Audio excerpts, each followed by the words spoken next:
kematian penuh misteri. Berbagai pemikiran dikembangkan orang untuk menjawab misteri kematian.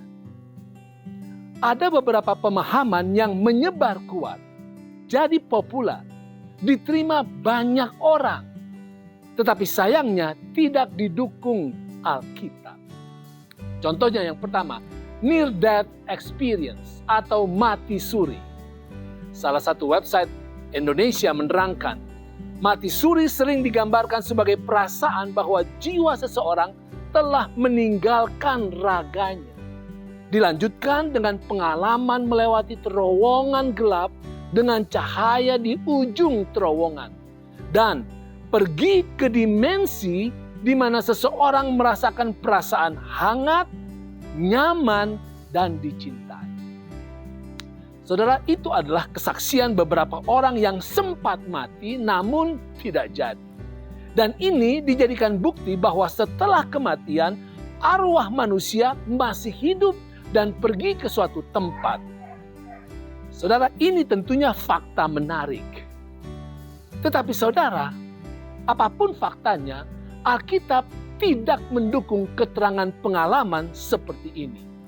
Lazarus sempat mati selama 4 hari dan bahkan mayatnya telah membusuk. Tetapi baik Lazarus maupun orang-orang yang dibangkitkan di zaman Alkitab tidak pernah menyebutkan pengalaman ketika mereka mati, tidak ke surga, tidak ke tempat penyucian, ataupun tidak ke neraka. Sebaliknya secara konsisten Alkitab menyatakan bahwa orang yang mati, maka fisik, jiwa, roh, mental, dan apapun yang ada pada orang itu mati sepenuhnya. Tentang kesaksian-kesaksian orang mati suri, itu mungkin ada 2 hal yang utama. Pertama, mereka mungkin mengalami halusinasi psikokimiawi. Atau yang kedua, bisa juga itu adalah cara penipuan setan. Bisa jadi juga itu adalah kombinasi dari kedua faktor tersebut. Yang kedua, yang tidak diajarkan Alkitab tetapi populer adalah reinkarnasi.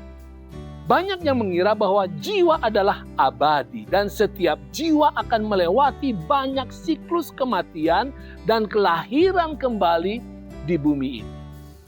Reinkarnasi dianggap sebagai proses evolusi spiritual menuju kesempurnaan. Tetapi saudara, sekali lagi Alkitab tidak ajarkan ini. Alkitab ajarkan hal yang berbeda. Pertama, Alkitab mengajarkan bahwa tubuh dan jiwa itu alami kematian. Dan nantinya akan bangkit kembali secara utuh. Tidak ada reinkarnasi. Yang kedua, Alkitab mengajarkan tentang keselamatan. Tuhan menyediakan penebusan dosa dalam Yesus Kristus. Tidak ada evolusi rohani melalui reinkarnasi. Yang ketiga, Alkitab mengajarkan bahwa nasib abadi seseorang ditentukan sepenuhnya oleh keputusan dia ketika dia masih hidup. Bukan ketika sedang berreinkarnasi. Yang keempat, Alkitab mengajarkan puncak keselamatan adalah pada kedatangan Kristus yang kedua kali. Tidak ada puncak reinkarnasi.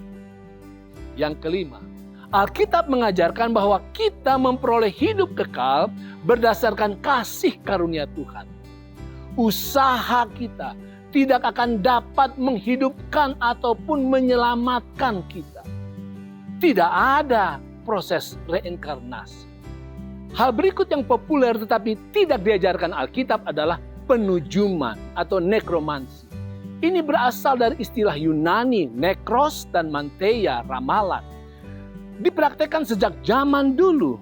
Ini adalah bentuk pemanggilan arwah yang diduga aktif dari antara orang mati dan ditanyakan berbagai pengetahuan, bahkan tentang hal-hal yang tidak diketahui manusia.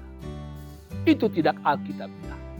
Yang keempat yang populer untuk sekelompok orang tetapi tidak diajarkan Alkitab adalah pemujaan leluhur. Ini adalah kebiasaan pemujaan kepada tokoh-tokoh lama yang sudah meninggal karena dianggap masih ada keluarga dan arwahnya dianggap masih dapat mempengaruhi kehidupan mereka yang hidup.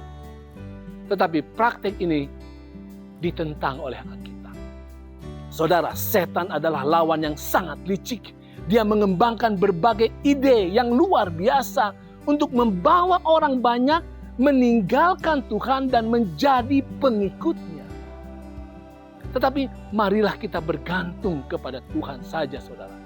Marilah berpegang pada apa yang Alkitab ajarkan. Maka kematian tidak akan perlu menjadi misteri.